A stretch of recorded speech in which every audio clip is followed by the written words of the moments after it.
ونؤمن به ونتوكل عليه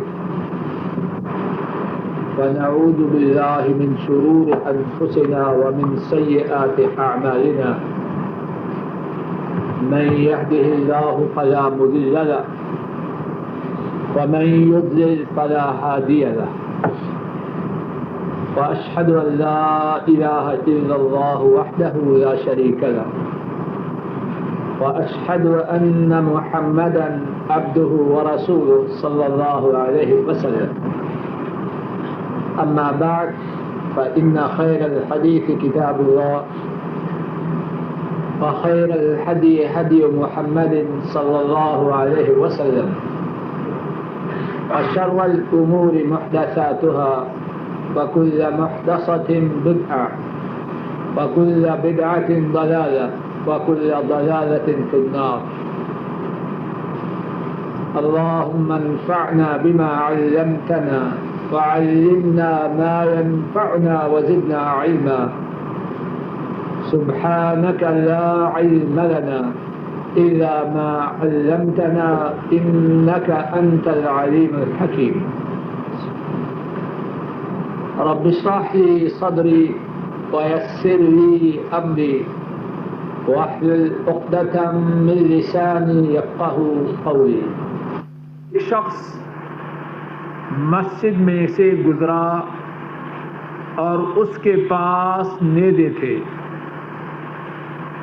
رسول اللہ صلی اللہ علیہ وسلم نے اس سے ارشاد فرمایا ان نیزوں کی پھالوں کو تھام لو.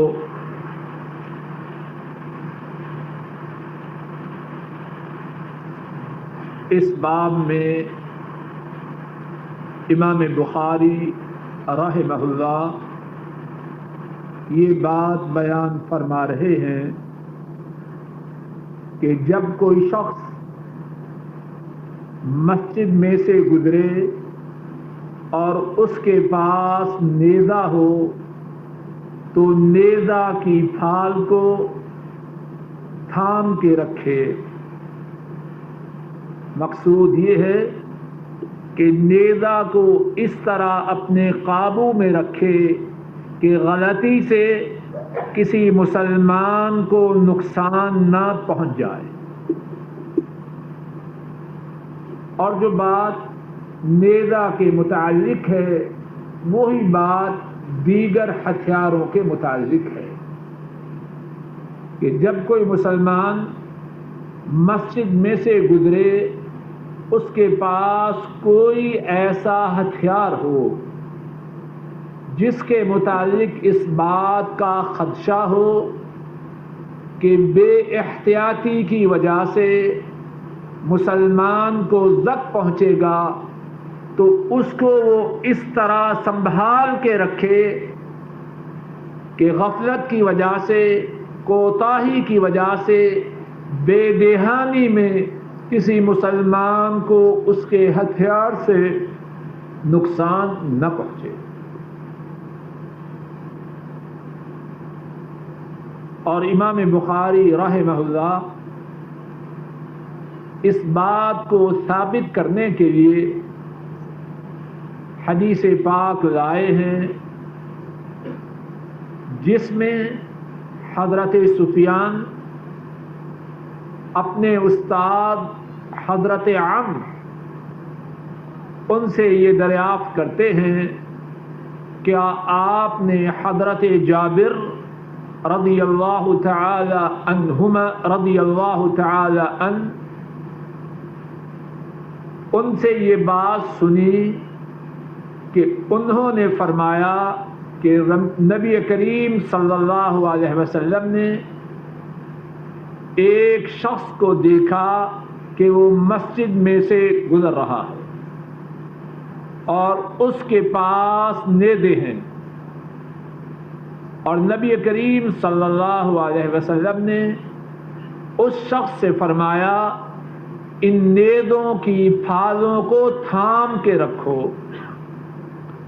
اور ایک دوسری روایت میں ہے کہ حضرت جابر رضی اللہ تعالی عنہ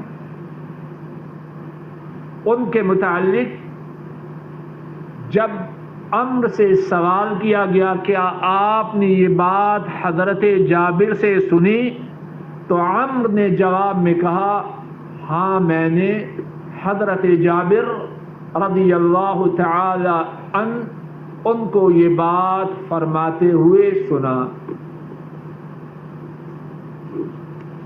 اس حدیث پاک کی سند میں اور اس کے متن میں کتنی ہی باتیں ہیں، اللہ کی توفیق سے چند ایک باتوں کے بیان کرنے کی کوشش کرتا ہوں۔ ایک بات جو بیان کرنی ہے وہ یہ ہے کہ حضرت جابر رضی اللہ تعالی عنہ ان کا مختصر سا تعارف ہو جائے۔ گزشتہ سالوں میں بخاری شریف کے جو دروس ہوئے ان میں حضرت جابر رضی اللہ تعالی عنہ کے متعلق قدر تفصیل سے گفتگو ہو چکی ہے۔ اب مختصر طور پر ان کے متعلق دوبارہ کچھ بات عرض کیے دیتا۔ حضرت جابر رضی اللہ تعالی عنہ ان کے والد محترم حضرت عبداللہ رضی اللہ تعالی عنہ تھے۔ بیٹا بھی صحابی اور باپ بھی صحابی، دونوں باپ بیٹا دنیا میں اللہ کے فضل و کرم سے اس سعادت کے پانے والے ہوئے کہ اللہ نے انہیں یہ نعمت عطا فرمائی کہ ایمان کی حالت میں دونوں باپ بیٹے نے اللہ کے نبی صلی اللہ علیہ وسلم کے چہرہ انور کی زیارت کی اور ان کی صحبت سے فیض یاب ہوئے۔ ان کے والد معمولی صحابی نہ تھے بلکہ نبوت کے 13ویں سال عقبہ کے مقام پر مینا میں مدینہ کے جن مسلمانوں نے رسول کریم صلی اللہ علیہ وسلم کے دست مبارک پر بیعت کی ان میں سے ایک حضرت جابر کے والد عبداللہ تھے، اور صرف بیعت ہی نہ کی بلکہ جب نبی کریم صلی اللہ علیہ وسلم نے بیعت کرنے والے انصاری مسلمانوں سے فرمایا کہ اپنے کچھ سردار مقرر کرو، تو جو 12 سردار مقرر کیے گئے ان 12 میں سے ایک حضرت جابر رضی اللہ تعالی عنہ کے والد محترم حضرت عبداللہ بھی تھے، اور تاریخ اسلامی میں ان 12 کو نقبا کا لقب دیا گیا ہے۔ اور پھر اسی پر بس نہیں، حضرت عبداللہ رضی اللہ تعالی عنہ وہ تھے کہ اللہ رب العزت نے انہیں غزوہ احد میں شہادت کے عظیم مقام سے نوازا۔ غزوہ احد میں حضرت عبداللہ رضی اللہ تعالی عنہ شہید ہوئے۔ اگر باپ اتنے بڑے تھے تو اللہ نے حضرت جابر رضی اللہ تعالی عنہ کو بھی بہت مقام عطا فرمایا۔ عقبہ کے مقام پر نبوت کے 13ویں سال مدینہ کے انصاریوں نے جو بیعت کی، ان بیعت کرنے والوں میں حضرت جابر بھی شامل تھے۔ بلکہ مورخین لکھتے ہیں کہ بیعت کرنے والوں میں جس مسلمان کی عمر سب سے زیادہ کم تھی، جو تمام بیعت کرنے والوں میں عمر میں سب سے چھوٹے تھے، وہ حضرت جابر تھے۔ اور حضرت جابر رضی اللہ تعالی عنہ اس کے بعد انہیں اللہ نے یہ شرف عطا فرمایا کہ رسول کریم صلی اللہ علیہ وسلم کے ساتھ 19 غزوات میں شریک ہوئے۔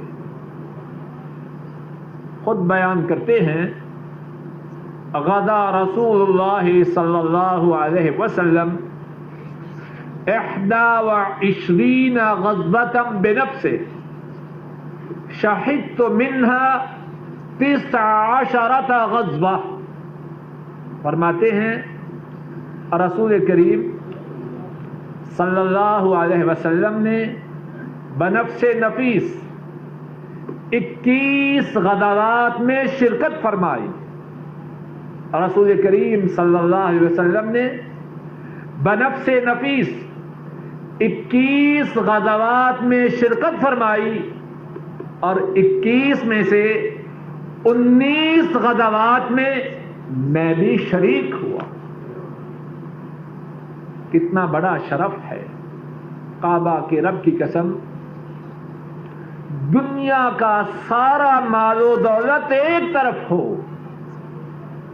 اور ایک غزوہ میں ایمان کی حالت میں اللہ کے نبی صلی اللہ علیہ وسلم کی قیادت میں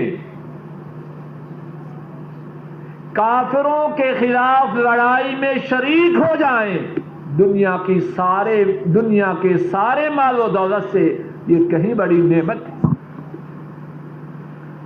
اور پھر حضرت جابر رضی اللہ تعالی عنہ ان خوش نصیبوں میں سے ایک ہیں جن کے متعلق اللہ رب العزت نے قرآن کریم میں فرمایا لقد رضی اللہ عن المؤمنین اذ یبایعونک تحت الشجرہ۔ اللہ ان مومنوں سے راضی ہو گئے جنہوں نے حدیبیہ کے مقام پر درخت کے نیچے آپ کی بیعت کی۔ بیعت رضوان میں شرکت کی سعادت پانے والے 1400 صحابہ میں سے ایک حضرت جابر رضی اللہ تعالی عنہ بھی ہے۔ اور پھر حضرت جابر رضی اللہ تعالی عنہ مجاہد ہی نہ تھے بلکہ حدیث کے بہت بڑے عالم تھے۔ جن صحابہ نے رسول کریم صلی اللہ علیہ وسلم کی احادیث مبارکہ کو سب سے زیادہ بیان کیا، ان میں سے ایک حضرت جابر تھے رضی اللہ تعالی عنہ۔ ان کی روایت کردہ احادیث کی تعداد 1540 احادیث ہے۔ اور رک جائیے،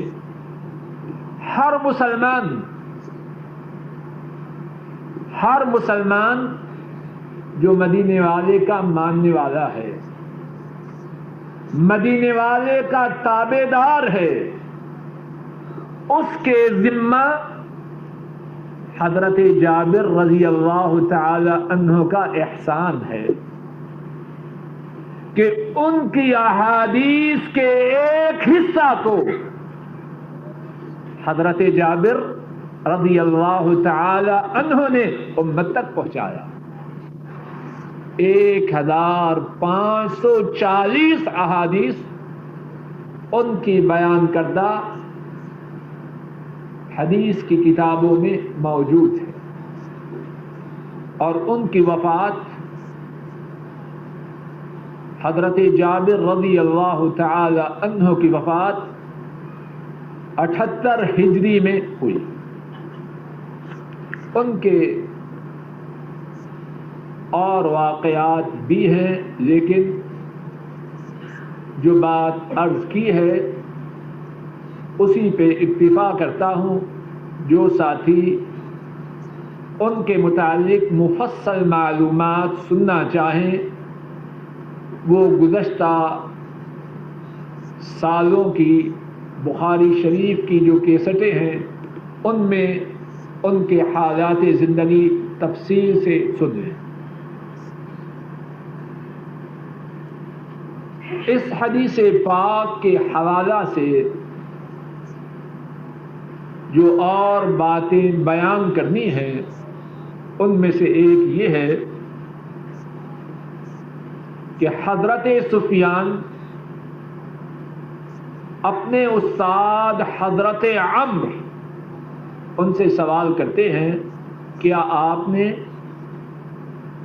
حضرت جابر رضی اللہ تعالی عنہ سے یہ بات سنی کہ ایک شخص ہاتھ میں نیزے لیے ہوئے مسجد میں سے گزرا اور نبی کریم صلی اللہ علیہ وسلم نے اس سے فرمایا کہ نیزوں کی پھالوں کو تھام کے رکھو.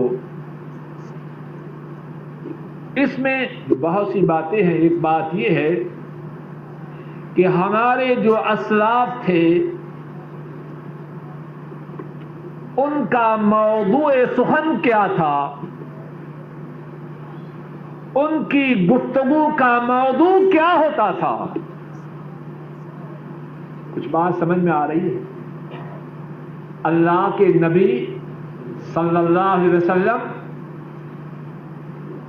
ان کی سنت ان کا موضوع سخن تھا، ان کی حدیث پاک ان کا موضوع گفتگو تھا. کیا تو نے حضرت جابر رضی اللہ تعالی عنہ سے اللہ کے نبی کی یہ حدیث سنی؟ آج ہماری بہت سی مجالس کا عنوان کیا ہے؟ ذرا غور کریں. ہم گفتگو کرتے ہیں کہ نہیں؟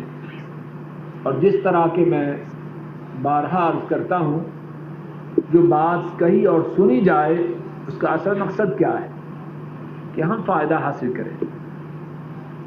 کہنے اور سننے کا مقصد کوئی قصہ کہانی بیان کرنا نہیں. مقصد یہ ہے کتاب و سنت کی اور سلف صالحین کی جو باتیں بیان کی جائیں ان کے آئینوں میں اپنے چہرے کو دیکھیں. ہم بھی گفتگو کرتے ہیں گھروں میں، دفاتر میں، دکانوں پر، بازاروں میں. ہماری گفتگو کیا ہے؟ ہماری بہت زیادہ گفتگو ایسی ہے نہ اس میں دین کا فائدہ ہے نہ دنیا کا فائدہ. ذرا غور کیجیے، کیا یہ بے وقوفی کی بات نہیں؟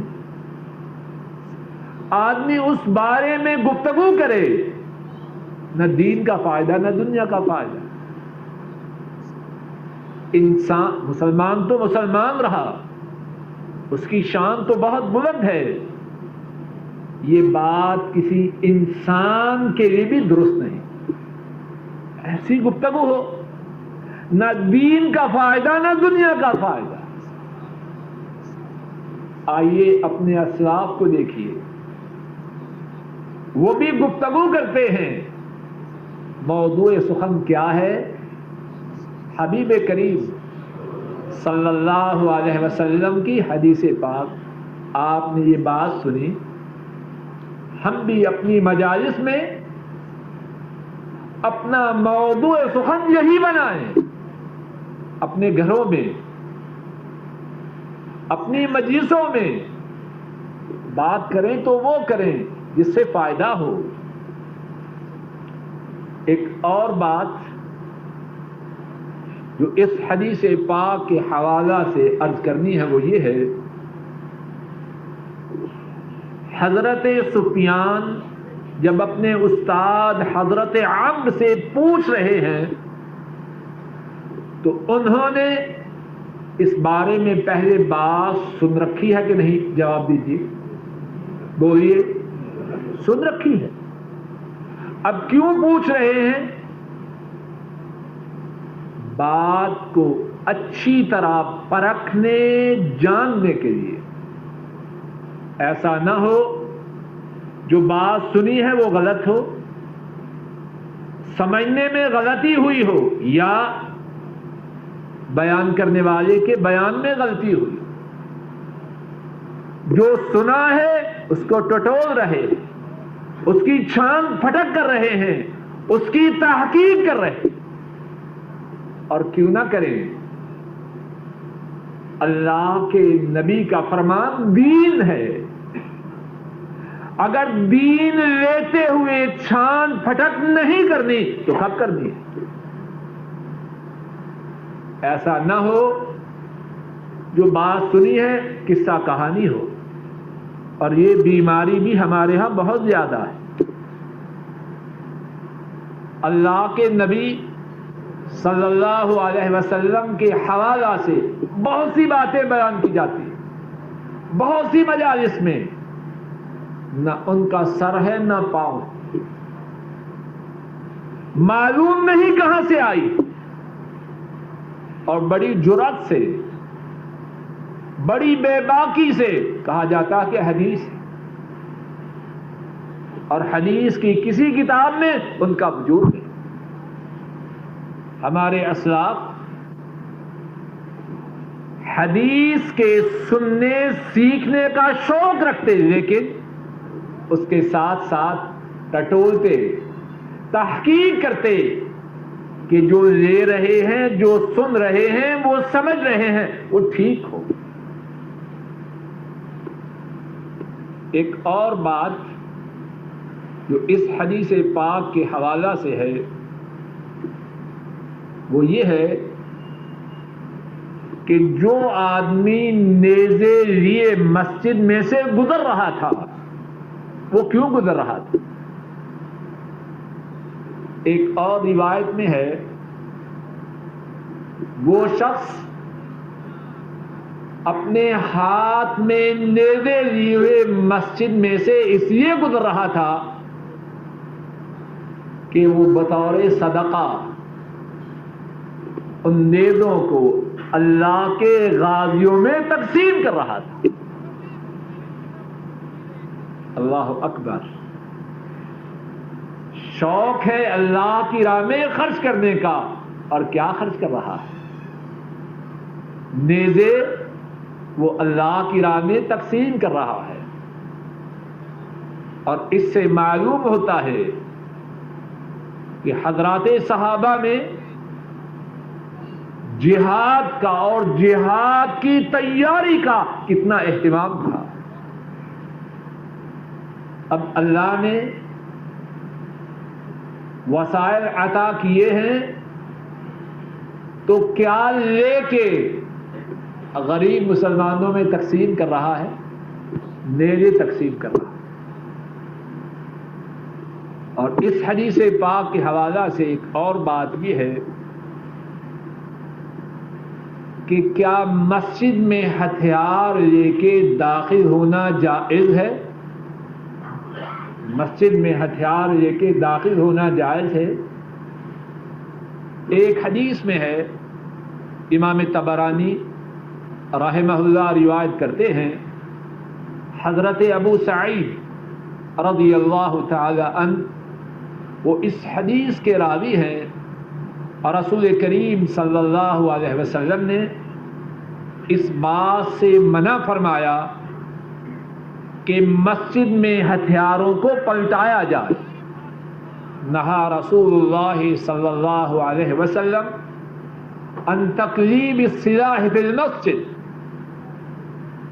ہتھیاروں کو لے کر مسجد میں پلٹایا جائے، اللہ کے نبی صلی اللہ علیہ وسلم نے اس سے منع فرمایا۔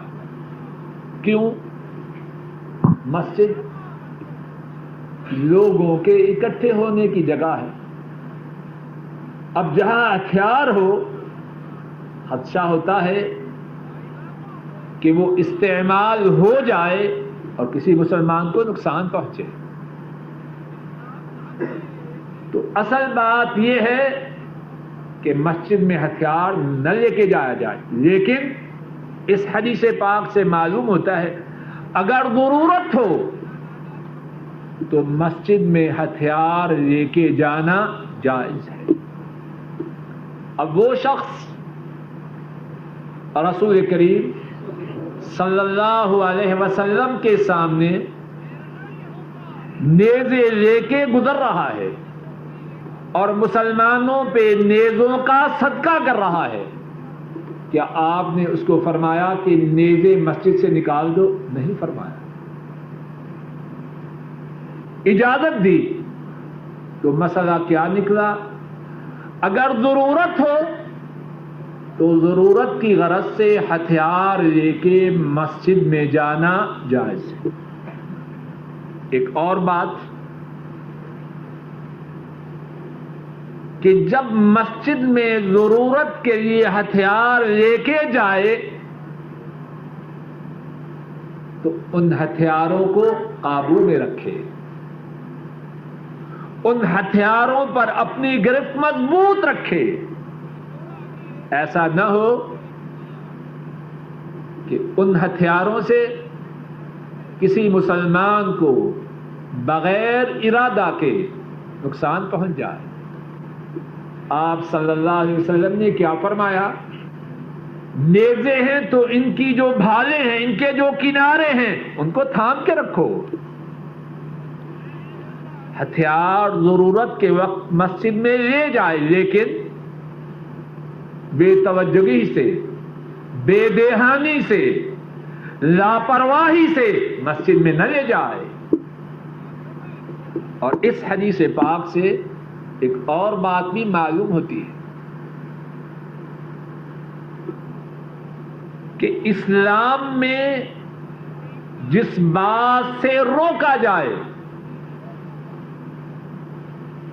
ان باتوں سے بھی روکا گیا ہے جو ناجائز باتوں کے قریب کرے. توجہ کیجیے ذرا، یہ جو آپ نے حکم دیا نیزوں کی پھالوں کو تھام کے رکھو، کیوں؟ کہ کسی مسلمان کو زخم نہ پہنچ جائے، اور مسلمان کو زخم پہنچانا حرام ہے. صرف یہی نہیں فرمایا، توجہ کیجیے، ہم میں سے بہت سے ساتھی اس بارے میں غلطی کرتے ہیں، دھوکہ کھاتے ہیں یا جان بوجھ کے دھوکہ دینے کی کوشش کرتے ہیں. ناجائز بات کیا ہے؟ کسی مسلمان کو زخم پہنچانا. آپ صلی اللہ علیہ وسلم نے اس ناجائز بات سے امت کو بچانے کے لیے کیا حکم دیا؟ بولیے میرے ساتھ. نیزے کی پھال کو تھام کے رکھو، کیوں؟ کہ اس سے ناجائز کام نہ ہو جائے. سن لیجیے اور سمجھ لیجیے، انشاءاللہ بہت فائدہ ہو.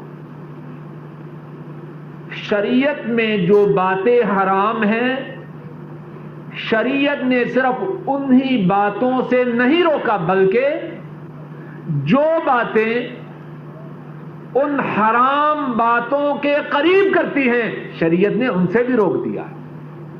بات سمجھ میں آئی؟ حرام ہے مسلمان کو تکلیف پہنچانا، اور روکا گیا کہ مسجد میں جب گزرو تو نیزوں کو کھلا چھوڑ کے لاپرواہی سے پکڑ کے نہ گزرو، بلکہ ان کی پھالوں کو اپنے قبضوں میں رکھو. اسی بات کو مزید سمجھیے. بدکاری حرام ہے، زنا حرام ہے، اللہ سب کو محفوظ رکھے. جب اسلام میں زنا حرام ہوا تو وہ تمام چیزیں بھی حرام ہوئیں جو انسان کو زنا کے قریب